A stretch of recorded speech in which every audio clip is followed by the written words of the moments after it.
21,16,00,000 രൂപ ചെലവിൽ 502 വീടുകൾ നിർമ്മിച്ചു നൽകുന്ന ചെറുപുഴ ഗ്രാമപഞ്ചായത്ത് ഭരണസമിതിയെ അഭിനന്ദിച്ച് തദ്ദേശ സ്വയംഭരണ എക്സൈസ് വകുപ്പ് മന്ത്രി എം പി രാജേഷ്. പഞ്ചായത്തിലെ ലൈഫ് ഭവന പദ്ധതിയിൽ നിർമ്മിച്ച 502 വീടുകളുടെ പൂർത്തീകരണ പ്രഖ്യാപനവും താക്കോൽദാനവും ഉദ്ഘാടനം ചെയ്ത് സംസാരിക്കുകയായിരുന്നു അദ്ദേഹം. മികച്ച പ്രവർത്തനം നടത്തി അതിന്റെ ഒരു തെളിവാണല്ലോ ഈ 502 വീട് പൂർത്തിയാക്കിയത്. വളരെ സത്യസന്ധമായിട്ടാണ് അദ്ദേഹം പറഞ്ഞത്. 81 ഞങ്ങൾക്ക് മുമ്പുള്ള ഭരണസമിതിയുടെ കാലത്തെയാണ്, ബാക്കി 421 ഞങ്ങളുടേതാണ്. അതില് ഒന്നും മറച്ചു വെച്ചില്ല. 502 വീടുകൾ പൂർത്തിയാക്കുക എന്ന് പറഞ്ഞ ചെറിയ കാര്യമല്ല. ഞാൻ കണക്ക് നോക്കി, ഏതാണ്ട് 21,16,00,000-ലധികം രൂപ വീടിന് വേണ്ടി മാത്രം ചെറുപുഴ ഗ്രാമപഞ്ചായത്തിൽ ചെലവഴിച്ചിട്ടുണ്ട്. നിസ്സാരമായ തുകയാണ്. 4 ലക്ഷം ലൈഫിൽ കൊടുക്കുന്നു ഒരു ഗുണഭോക്താവിന്. ST ഗുണഭോക്താവിന് 6 ലക്ഷം കൊടുക്കും. ഇതെല്ലാം കൂടി കണക്കാക്കുമ്പോൾ 21,16,00,000 രൂപയാണ്.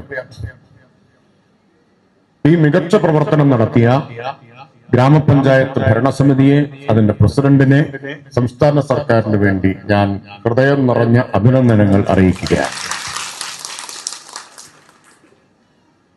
ലൈഫ് കേരളത്തിന്റെ ഒരു അഭിമാന പദ്ധതിയാണ്.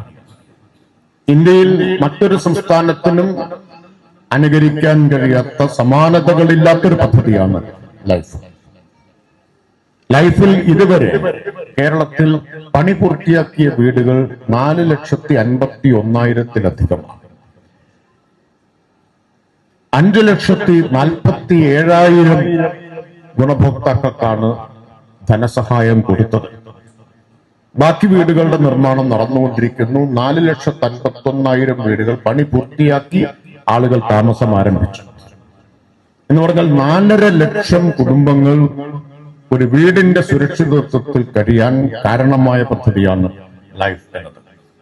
ഈ വർഷം 1 ലക്ഷം വീടുകൾ കൂടി അനുവദിക്കും. ചരിത്രത്തിൽ ഏറ്റവും ഉയർന്ന തുകയാണ് ബജറ്റിൽ ഇത്തവണ ലൈഫിന് നീക്കിവെച്ചത്. 1,036 കോടി രൂപ. 1 ലക്ഷം വീടുകൾ കൂടി നമുക്ക് പൂർത്തിയാക്കാൻ പറ്റും. ചടങ്ങിൽ TI മധുസൂദനൻ MLA അധ്യക്ഷത വഹിച്ചു. പഞ്ചായത്ത് പ്രസിഡന്റ് KF അലക്സാണ്ടർ ഉൾപ്പെടെ വിവിധ രാഷ്ട്രീയ, സാമൂഹിക, സാംസ്കാരിക നേതാക്കൾ സംസാരിച്ചു. ലൈഫ് ഭവന പദ്ധതിയിൽ ഉൾപ്പെടുത്തി 502 വീടുകളാണ് പഞ്ചായത്ത് ഭരണസമിതിയുടെ നേതൃത്വത്തിൽ നിർമ്മിച്ചത്.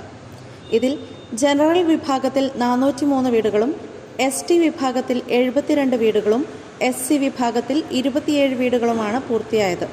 ഇതിനു പുറമെ പ്രധാനമന്ത്രി ആവാസ് യോജന പദ്ധതിയിൽ 20 കുടുംബങ്ങൾക്കും വീടുകൾ നിർമ്മിച്ചു നൽകി.